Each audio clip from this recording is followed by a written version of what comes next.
Olá, farmas! Aqui é a farmacêutica Elaine e a gente vai falar sobre exames laboratoriais, iniciando pelo tópico da função renal. Então, bora lá. Quais são os exames aqui na instituição que avaliam a função renal? Então, eu faço nível sérico de ureia, nível sérico de creatinina e, com isso, o cálculo do clearance de creatinina para avaliar a função desse rim, tá?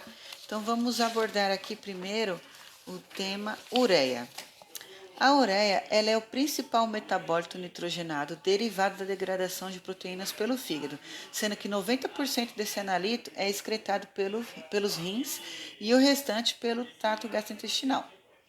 Então, a gente tem vários fatores que podem levar a um nível sérico de ureia fora do valor de referência, tá?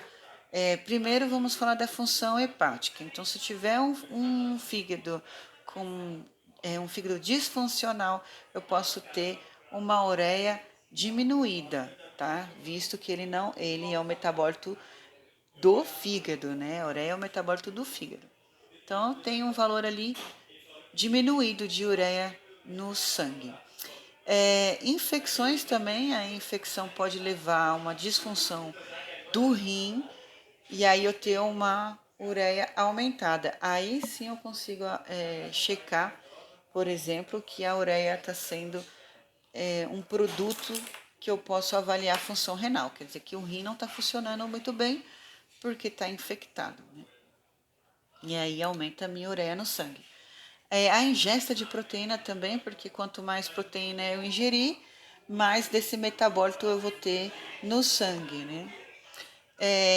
Uma IC, né? Ou seja, uma insuficiência cardíaca congestiva, porque o represamento do sangue devido ao bombeamento inadequado dificulta a saída do mesmo pelas veias renais, e aí eu vou ter uma ureia aumentada também. E a desidratação é porque diminui o volume de água no sangue, aí eu vou ter um sangue com a ureia mais concentrada, né? E quais são os medicamentos que alteram o nível sérico de ureia? Então, os que causam nefrotoxicidade, como anti-inflamatórios AINES, diclofenaco, cetoprofeno, AS,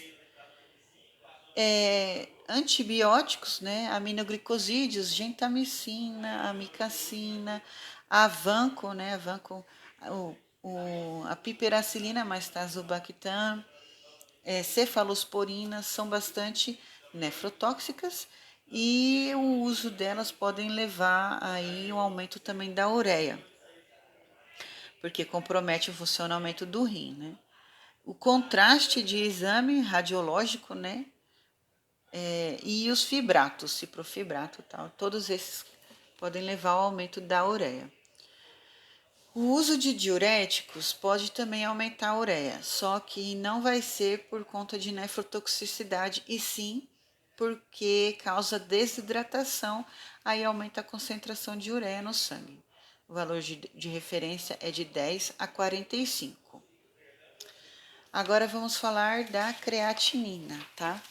A creatinina, ela é um produto residual da creatina, desculpe, com a fosfocreatina, tá? Ela é oriunda do metabolismo muscular e da ingestão de carne.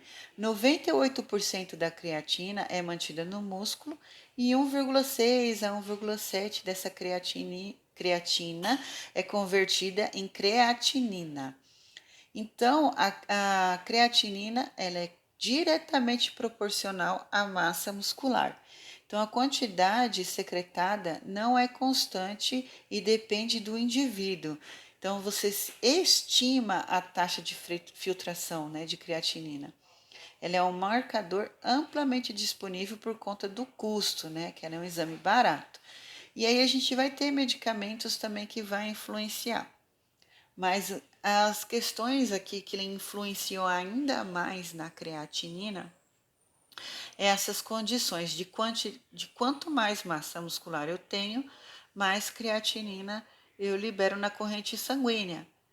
Então vai depender da idade, do sexo, da etnia e da ingestão de carne. né? Quanto mais jovem o paciente ou mais idoso, menos massa muscular tem, né? Os negros têm mais massa muscular, então eles todos essas variações interferem na quantidade de creatinina no sangue. E os medicamentos que vão interferir também são os nefrotóxicos, principalmente, né? Anti-inflamatórios, antibióticos, analgésicos, o contraste e os fibratos vão atingir o rim e isso vai aumentar a minha concentração de creatinina no sangue, que tem que ser entre 0,7 e 1,3.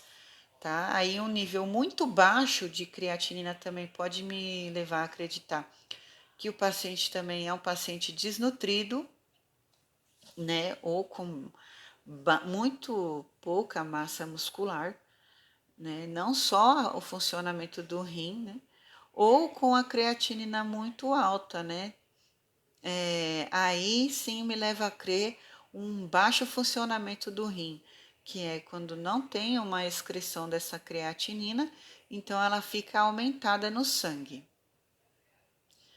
Mas para tirar todas essas variações, né, de massa muscular, idade, sexo, peso, etnia, consumo de carne, tudo isso a gente teve vários estudos para se chegar num denominador mais fidedigno dessa função renal, né? Então, a gente teve o estudo do Cockcroft-Gault, onde se chegou numa equação em que foi utilizada várias variantes, né, dessa condição aí de liberação de creatinina. Então, geralmente, se faz o exame de creatinina, pega essa creatinina sérica e põe numa calculadora do Cockcroft-Gault que vai levar em consideração o peso do paciente, o sexo e a idade, né? E o nível sérico de creatinina. Esse estudo foi feito com 249 homens, né?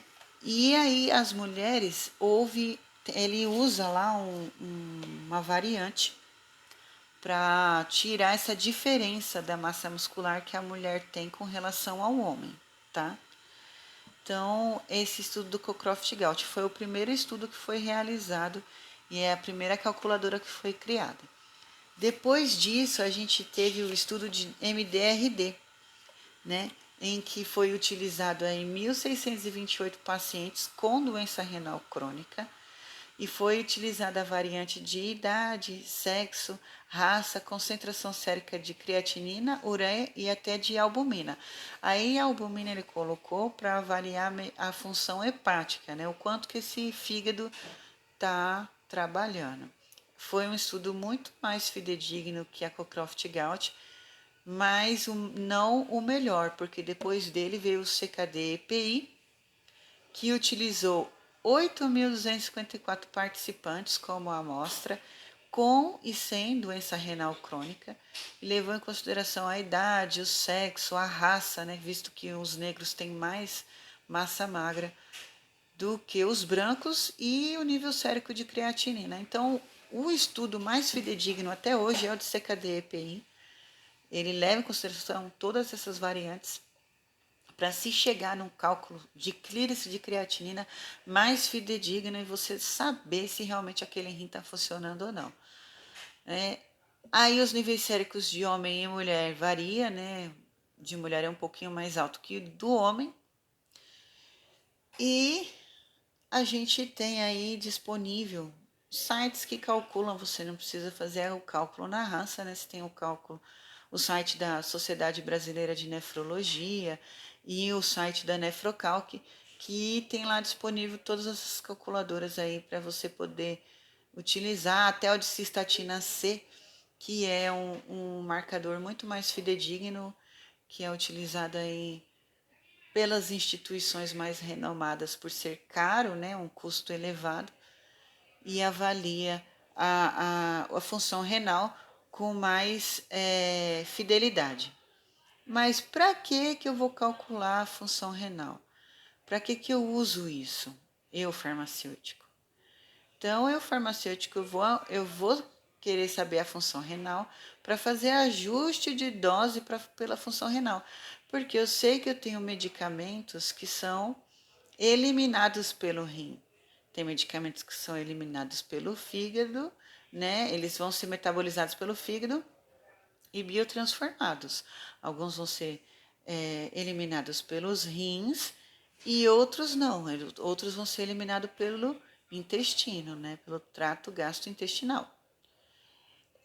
Mas aqueles que são eliminados pelos rins, se eu não tenho um bom funcionamento do rim, eu vou ter uma intoxicação, porque o rim não funciona, então vai aumentar a concentração daquele medicamento no meu sangue. Eu preciso ajustar a dose desse medicamento, né?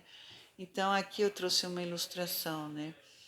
Um rim que ele funciona bem, eu tenho uma eliminação fisiológica dessa medicação e um efeito terapêutico normal, previsto em bula, né? Uma concentração do nível sérico terapêutico da droga, né?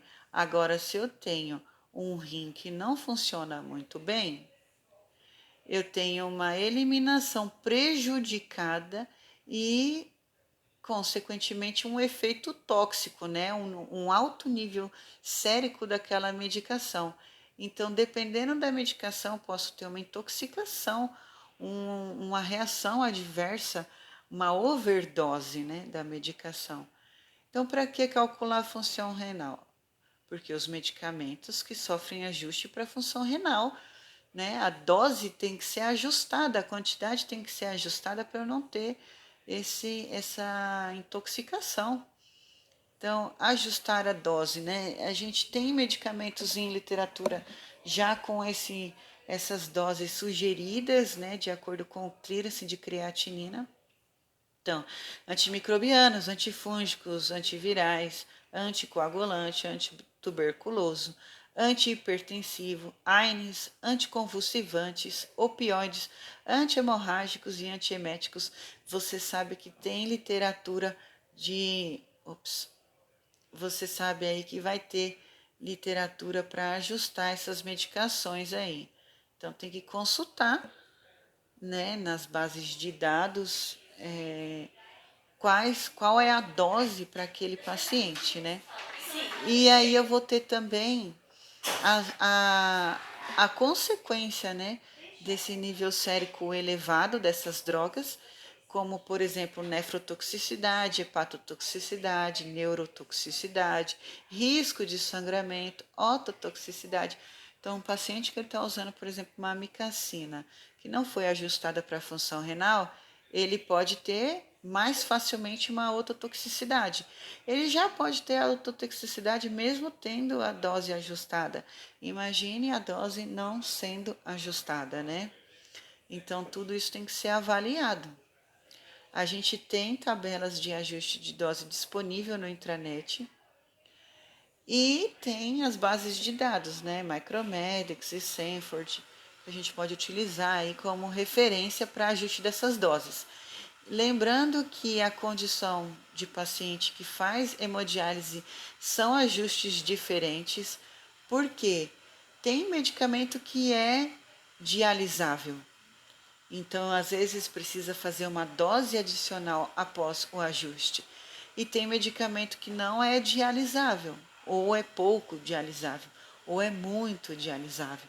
Então, a condição do dialítico é diferente. Eu não calculo o clearance dele se eu vejo que ele é dialítico. Eu já olho o ajuste dele direto pela referência da diálise. Então, essa informação é prioritária com relação a nível sérico de ureia, creatinina. A prioridade é saber se ele é renal ou não, dialítico ou não. Então, obrigado pela presença de todos. Esse foi o nosso tema de hoje e até a próxima.